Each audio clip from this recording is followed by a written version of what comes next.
Twendeni. Hadi.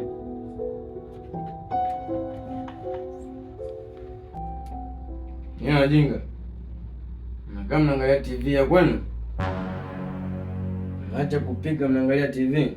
Umeondoka kuanzia asubuhi, hujatuachia hela ya kula. Alafu unauliza kuhusu chakula, unataka tupike mawe? Yaani ndio shida ya kuwa wanawake wasiojitambua. Asiyejitambua ni wewe baba Asha, kwa sababu hujui mwanao anakula nini au anavaa nini. Lakini baba samani, si unajua kama mama ni mgonjwa, acha basi kumpigia kelele. Wewe mtoto, shika level yako.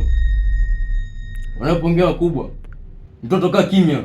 Lakini baba, sio kama nimezungumza kwa ubaya. Unajua mama hali yake sio nzuri, mwache basi apumzike. Mwanangu, kinachomchanganya baba yako ni pombe. Kumbe mama Asha ndio anafundisha mtoto tabia mbaya. Asha mwanangu, nenda kapumzike, usiku umeingia, si unaelewa kesho shule. Yaani mtoto umechukua tabia za mamako. Hata kuniendelea chakula uniendelee unaenda kulala. Baba, hatujapika, hamna unga wala mboga. Yaani hata sielewi hata kesho naendaje shule. Nimekwambia Asha uende ukalale, mwache babako alopoke mwenyewe hapo.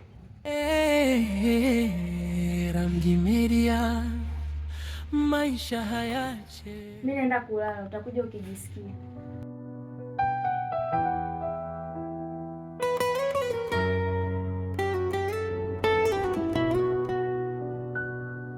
Usiku ukifika, kimya kinaniongea ndani ya moyo wangu, maumivu yamejaa.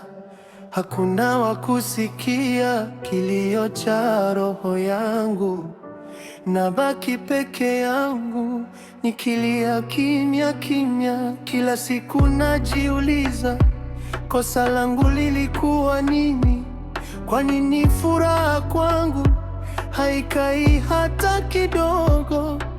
Ndoto zilipotea kama moshi angani, nabaki na kumbukumbu zinaniumiza sana. Machozi yanadondoka